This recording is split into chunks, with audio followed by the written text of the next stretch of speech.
Halo kamu Demi Masa, kembali lagi bersama Demi Masa. Pada kesempatan kali ini Demi Masa akan membahas tentang alasan Bung Karno ditakuti oleh pemerintah dunia, bahkan hingga Amerika Serikat.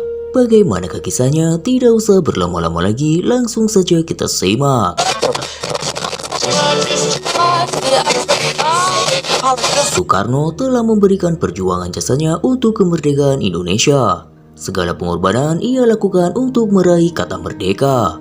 Soekarno kerap menjadi salah satu orang Indonesia yang ditakuti oleh negara lain. Ketegasan Soekarno dalam bertindak dan bertutur kata mampu taklukkan dunia. Negara-negara seperti Libya, Irak pernah diancam dan diteror oleh Amerika Serikat. Indonesia sendiri pernah mengalami perlakuan serupa. Presiden Soekarno kerap mendapat ancaman, kecaman, dan teror dari Amerika Serikat. Presiden Soekarno seperti yang dituturkan kepada pengarang A.S. C.D. Adams, ketidaksenangan Amerika terhadap Soekarno dan Republik Indonesia sudah muncul ketika kunjungan pertama Soekarno ke negara Paman Sam, tepatnya pada Mei 1956. Pada waktu itu, Bung Karno menjelaskan kepada Menlu John Foster Dulles dasar politik Indonesia. Kami tidak mempunyai hasrat untuk meniru Uni Soviet, juga tidak mau mengikuti dengan membabi buta jalan yang direntangkan oleh Amerika untuk kami. Kami tidak akan menjadi satelit dari salah satu blok. Sayangnya, politik seperti ini disalahartikan oleh Amerika Serikat. Negara superpower ini hanya menyukai bila kita memilih pihak seperti yang dikehendakinya.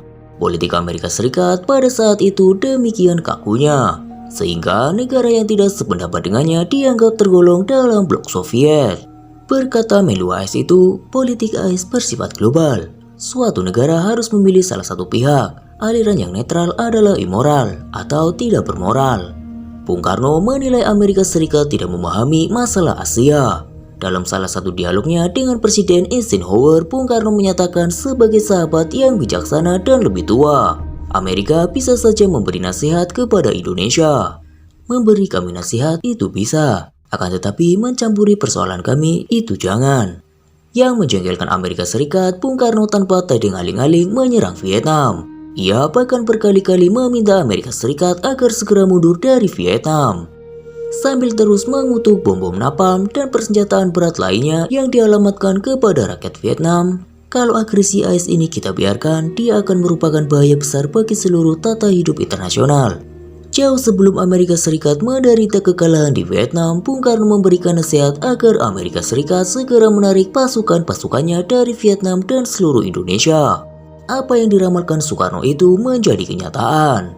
Ketika kemudian seluruh pasukan Amerika Serikat terpaksa harus meninggalkan Vietnam.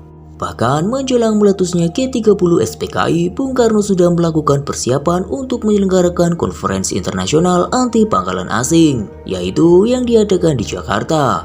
Hampir bersamaan akan diselenggarakan COVENO. Kedua konferensi internasional ini tegas Bung Karno untuk meruntuhkan hegemoni Nekolim. Pertentangan antara Amerika Serikat dan Indonesia mencapai puncaknya ketika pecah pemberontakan PRRI atau Permesta. Apalagi Amerika Serikat memberikan bantuan senjata untuk melawan Soekarno. Begitu ditakutinya Soekarno oleh Amerika Serikat, bahkan dulu ada sebuah kisah menarik bagaimana Presiden Soekarno marah saat berkunjung ke Amerika Serikat. Soekarno merasa harga dirinya diinjak-injak oleh protokoler Presiden Amerika Serikat. Peristiwa itu terjadi di tahun 1950-an. Pada saat itu, Soekarno dijadwalkan menemui Presiden Eisenhower tepat pukul 10.00 pagi. Cerita ini dituturkan ajudan Soekarno, Bambang Wijanarko dalam buku Sewindu Dekat Bung Karno, terbitan Kepustakaan Populer Gramedia. Pada pukul 09.58, Soekarno sudah tiba di tempat pertemuan. Di pukul 10.00, Soekarno tersenyum lebar menunggu Eisenhower. Pada pukul 10.10, Soekarno masih tenang. Di pukul 10.25, Eisenhower belum juga datang. Soekarno mulai tegang dan tak mau bicara. Kemudian di pukul 10.30, meledaklah amarahnya. Protokoler Presiden Amerika sampai dimarahi. Apa-apaan ini? Kalian yang menetapkan pertemuan pukul 10.00. Hingga pukul 10.30 presiden kalian belum datang juga. Apakah kalian memang bermaksud menghina saya? Sekarang juga saya akan pergi, ujar Soekarno dengan sangat marah. para pejabat Amerika Serikat pun cukup kebingungan. Mereka sibuk meminta maaf dan meminta Soekarno untuk tetap tinggal. Eisenhower pun segera keluar untuk menemui Soekarno. Pada pertemuan berikutnya, Eisenhower mengubah sikapnya itu. Dia bahkan menyambut Soekarno begitu keluar dari pintu mobilnya. Padahal presiden yang mantan jenderal Perang Dunia II ini biasanya sangat angkuh jika menemui pemimpin negara dunia ketiga. Namun tak semua presiden Amerika Serikat bersikap demikian. John F. Kennedy adalah sahabat baik Presiden Soekarno. Dia membuat Soekarno merasa dihargai sebagai seorang sahabat. Berkat John F. Kennedy, Amerika Serikat menekan Belanda agar tak meneruskan penjajahan di Irian Barat. Tapi sayangnya John F. Kennedy kemudian tewas ditembak. Kembali hubungan Indonesia dan Amerika Serikat menjadi dingin karena pengganti Kennedy pun tak menghargai Bung Karno.